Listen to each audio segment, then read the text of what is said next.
Welcome to Shadows of Dawn.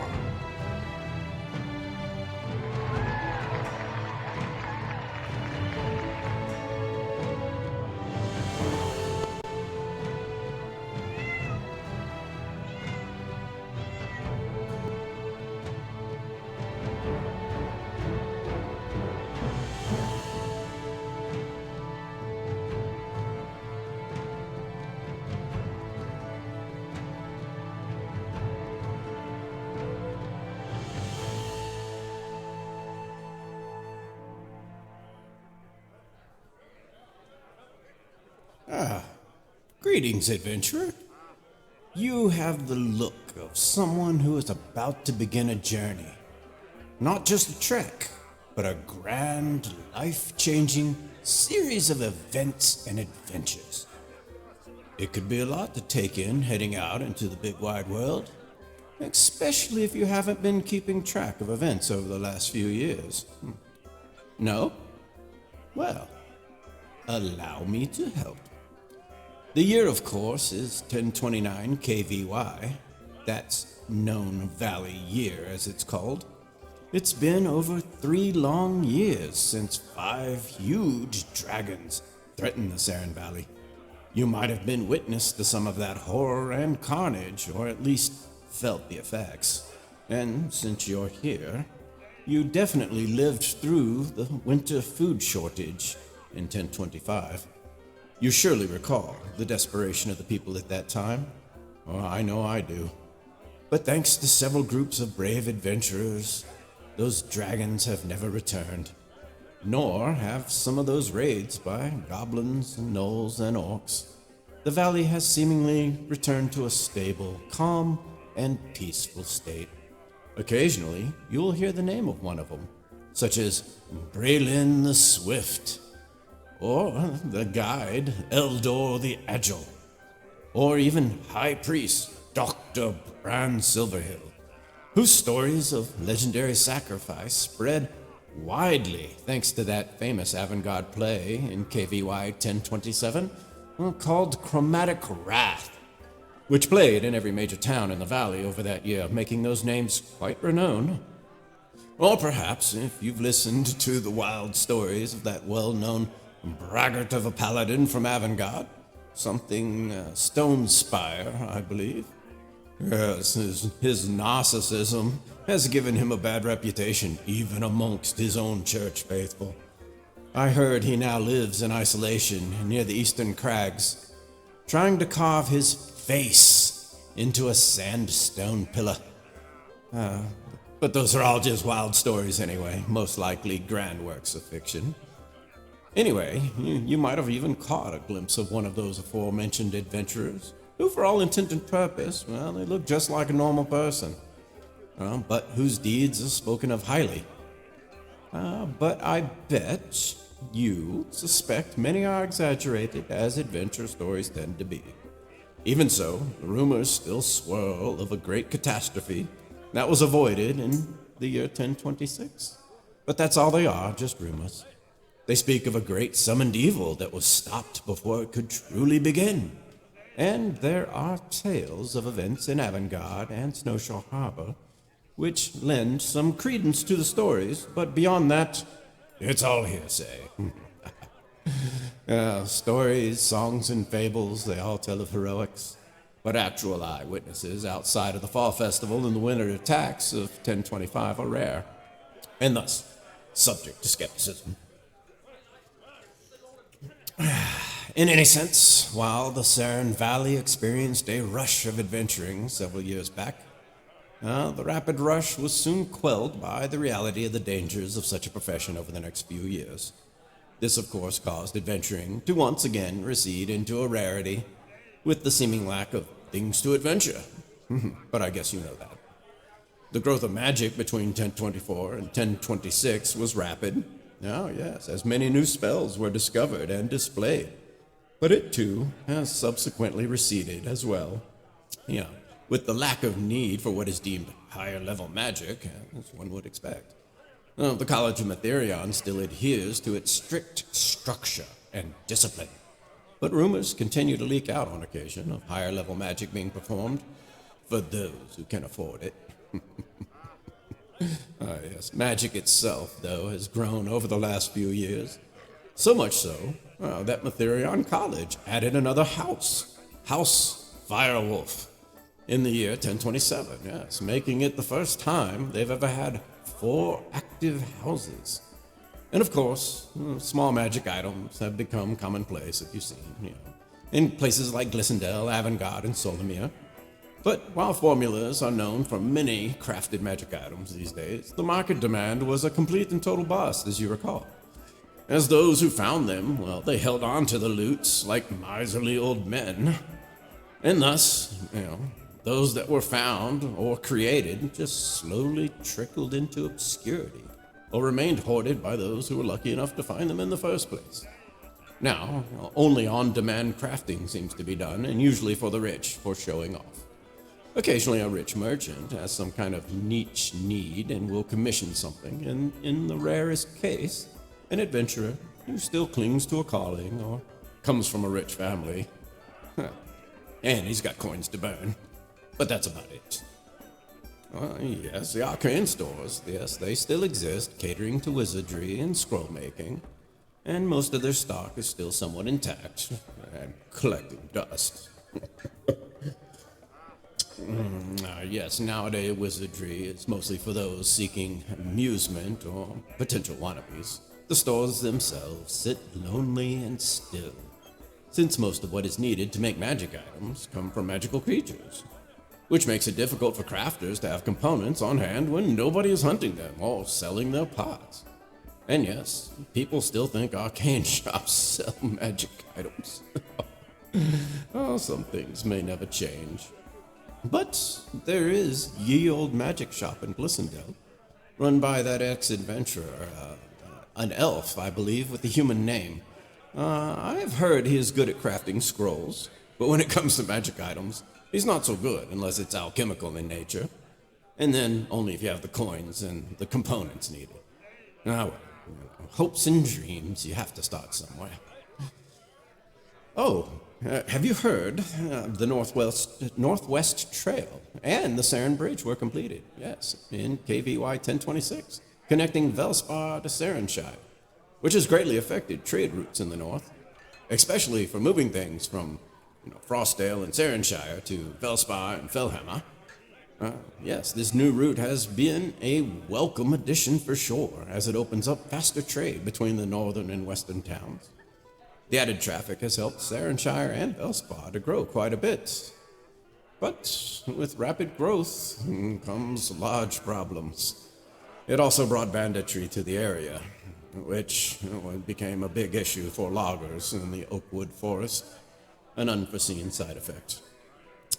Both towns have struggled to keep their small town feel that they used to have with the new big town problems, and things don't always go as well.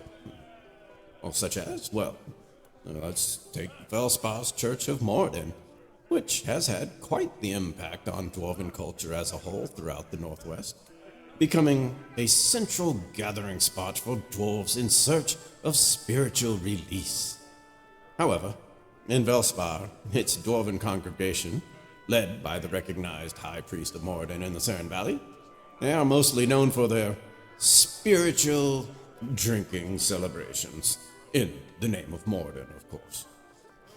These festivities have unfortunately affected the town's businesses and its dynamic. Since the Temple to Morden, it's located centrally in Velspar, where Velspar used to be known for its laid-back stylings and its serious lumber trade. It's now well known for its drunken celebrations in the name of Morden, of course. And its various conflict between the Hammered of Morden and the town militia, which are now relatively frequent. This, of course, concerns the town council, and the Mordenites seem to like to aggravate nobles and authority.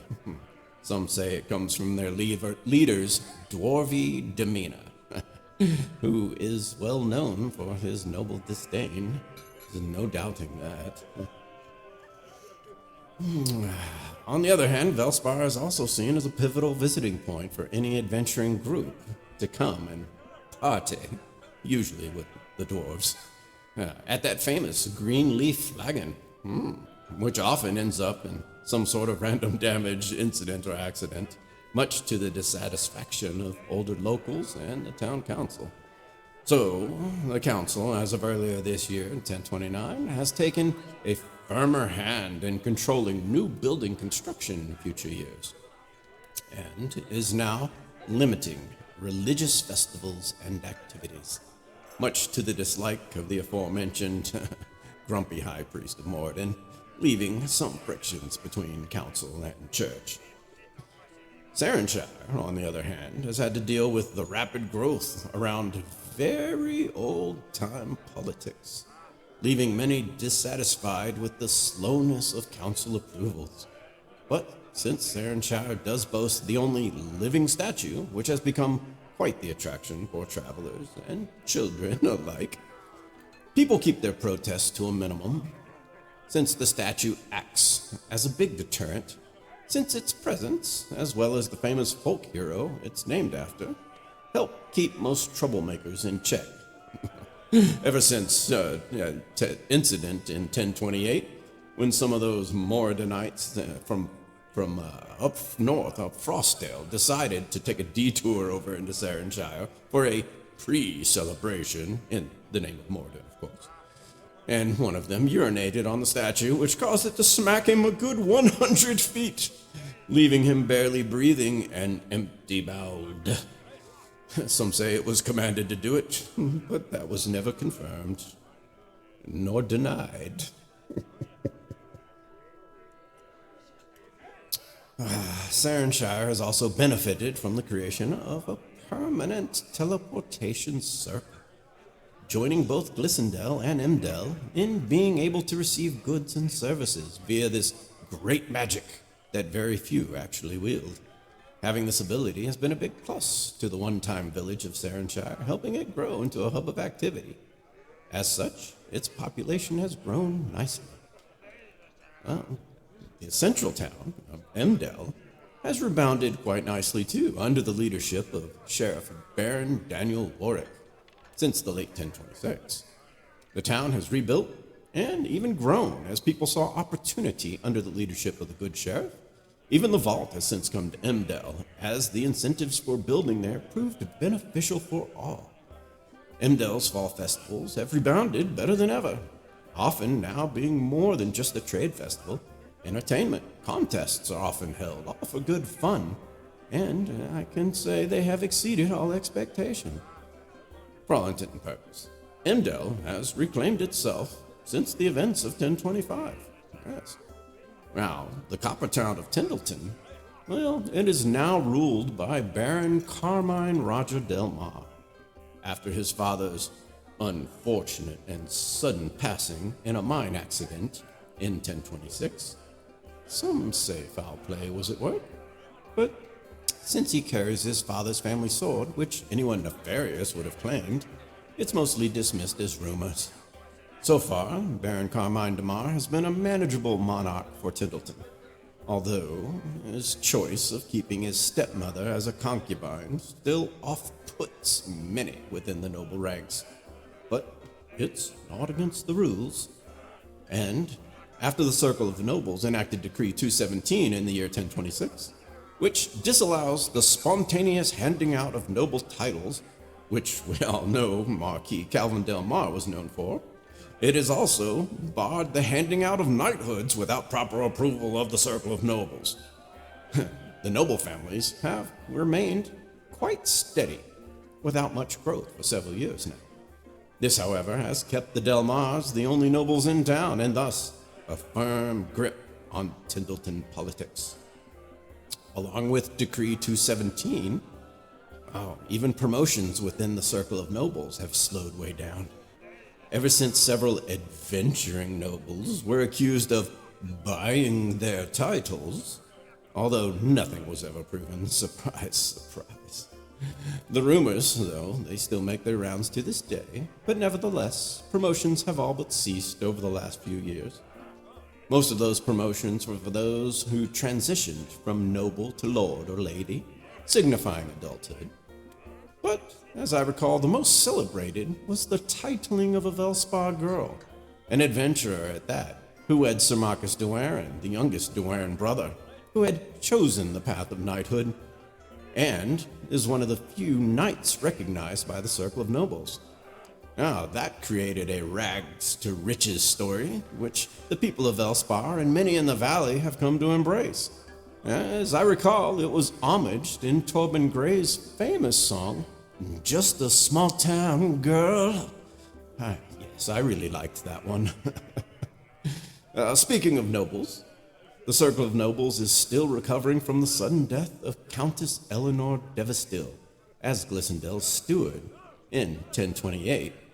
Yes, her sudden and unforeseen death hit the town hard, as she apparently passed in her sleep one evening. It came as a shock, as she was thought to be in good health, and while thoroughly investigated, no foul play was ever discovered. Glissendale politics have since fallen into a pretty heated ground for political debate regarding the future of the city. The Duke Gregor Devestill took his daughter's death pretty hard, which was, of course, preceded, if you recall, by some murders of Glissendale nobles in 1026 by a rogue assassin. And the Duke, he has always held that some adventurer had something to do with his daughter's death. As such, he has spoken out against adventuring and seemingly tightened his control of the Circle of Nobles. Some say he's vying for a kingship. Others say he's just still angry with grief. But if you are ever in Glissendale, which reminds me, do take a gander at the Morden Church in the mountain. Yes, it's in the south. The Ironbeard clan fought pretty hard to let an ex-adventurer build the structure into the side of the Glissendale Mountains, making many Glissendale dwarven worshippers quite happy. Adventuring, you say? Yes, adventuring still exists, and on occasion, an adventurer or a small group of adventurers can be spotted at a local tavern or seen at a local festival. Adventuring is still very dangerous, especially away from cities and towns, and each city and town has tales of upstart locals who took up the profession never to be seen again. The lucky ones were defeated in their first attempt. The unlucky were killed. But those upstarts always point to groups who made a significant impact in years past, like the Dragon Slayers of Velspar, or the Saren Defenders, or the Fellhammer Five. Or was there six? Maybe it was just five. Even if they can't even name more than one or two members. Outside of Duke Gregor Devestill and some of his staunch supporters, many nobles have softened their overall position on the profession, but it's still considered little more than militia service for dreamers, or a get-rich-quick dream, which usually turns into a get-dead-quick result.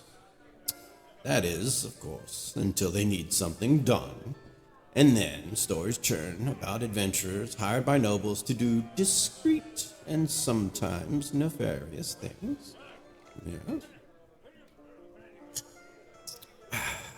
Over the last few years, though, guilds such as the Hunters Guild and the Bounty Hunters Guild, well, they're still well known, although the Hunters Guild is stigmatized as those nature people who go looking for trouble. Now, that is until someone needs a rare herb or flower, or whatever they find. And then they can't sing their praises high enough. And guilds such as Adventurer Anonymous, well, they're still around, but they have shrunk over the last few years without any high-stakes quests or adventures to keep them in the limelight. A new guild, however, known as the Collective, has gained popularity of late. Oh yes, they are dedicated to finding and preserving history and artifacts, and have gained in popularity over the last few years as a great interest in Saren Valley history has been renewed by the events of 1025 and 1026. I'm actually quite enjoying this resurgence of learning about our past, don't you? Well, populations as a whole have grown throughout the valley due to prosperous times and the great baby boom of 1027. The population boom helped Avangard become a certified city, making it the third city in the Saren Valley. And while peace has settled over the valley for some time, every once in a while there comes stories of monstrosities or other unnatural creatures causing problems. Fortunately, city and town militias have been more prominent in dealing with such things, but they still have their limits. Bounty hunters of renown have thus become semi-celebrities, solving all sorts of problems where they work cheaper than adventuring groups and can handle most cases in and around towns and villages by themselves. And then there's that investigator in Glissendale, Bevier, I believe, who used to adventure with the Fellhammer Five. He has become quite known for helping the local sheriff with complicated problems now and then, so I hear. Speaking of celebrities, entertainment has changed ever since 1026, when the Valley was introduced to the idea of touring entertainment. With the explosion of arts and music being combined with magic in the late 1025, artists began copying the stylings of renowned bards such as Lord Teletremblewind, Tobin Gray, and Whip Kinga. Several populations have since built theaters for such styled performances. I do like the one in Solomir, right on the Devon River. But now it seems like every bard pulls many of the same tricks, although slightly less spectacular. Yes, all good things seem to have downsides. But if you were lucky enough to have seen one of those telephones, you remember the little magical illusion on a copper coin that played music? And you also recall the violence that broke out at the concerts as people began to fight over them, causing quite a few injuries and even a few deaths. Many of the little magical trinkets eventually made their way to wealthy collectors who desired the little things for themselves, and which then also resulted in thefts and a few more deaths, as greed for the little tokens swelled as they got even more and more rare. Today, not many are known to exist, or are even publicly displayed outside of a protected museum, such as the art gallery at Avantgarde, which is thought to have the only copy of Teletremblewind's Stairway to Mount Celestia. Now that is a great song right there. The lyre solo, truly inspiring. Without any new big adventure stories or world events, however, the focus of entertainment has turned to more historical works, and a retro era of entertainment has taken over the valley. Long ago were songs such as No More Ghosts and Another Cultist Bites the Dust by Tella and the Trembletones. Musings now center around the creation of the Saren Valley and its early years, which now fascinate many a listener who wonders where all this came from. You can still catch a Tremblewind show now and then, depending on where you are in the valley, and Torben Gray still performs regularly in Endell. But as for Whip Kinga, the lute virtuoso with those baby blue eyes, he has all but vanished into obscurity, and hasn't performed since early 1028, leaving many a half-elf teen of 17 crying in lament, which is sad. He was very good. But enough of my prattle. On to you, adventurer. How do you figure into all this? Looking at you, I bet I have an idea. This being the month of April, and this the known year of the Valley of 1029, I bet you've decided to change your life, or improve it, as a way of making something of yourself. I bet adventuring always had an allure, and the stories from a few years back surrounding adventuring groups like the Dragon Slayers of Velspar, the Saren Defenders, and the Fellhammer Five sounded fantastic, even if some of the stories were hardly believable. I would wager, however, that you know more tales of caution about adventuring than of success. But maybe, just maybe, you think that you could be the exception to that rule. As you are dressed for travel, I suppose you heard some news about the upcoming Eye of Sorrow Festival here in a few days. It appears to have some sponsors this year, from Adventurers Anonymous, the Collective, and the Hunters Guild, which is unusual. And various games have been added meant to test competitors, other than the yearly Spider Climb, where the competitors race to climb down a long rope and then all the way back up to earn a prize. Ah, yes. I saw the flyers too when they started showing up in early March as soon as the winter thawed, promoting the new changes and some added entertainment. There is a rumor that Torben Gray is supposed to perform as well, which would be most enjoyable. With the games and sponsors this year, I bet you've decided this is your chance to find out what you're made of. If only to test yourself, to see if you do have what it takes. So here you are. You're all packed up, and you're heading off toward the Eye of Sorrow along the North Road, where the festival is held each year. I bet something deep inside is telling you, this is it. A real opportunity to become something great. Well, far be it from me to squash anyone's dreams. And I have a suspicion, just by looking at you, that your journey will be something great. Well, as fine as this has been, I must be going. I too am heading that way eventually, and I'll look for you there.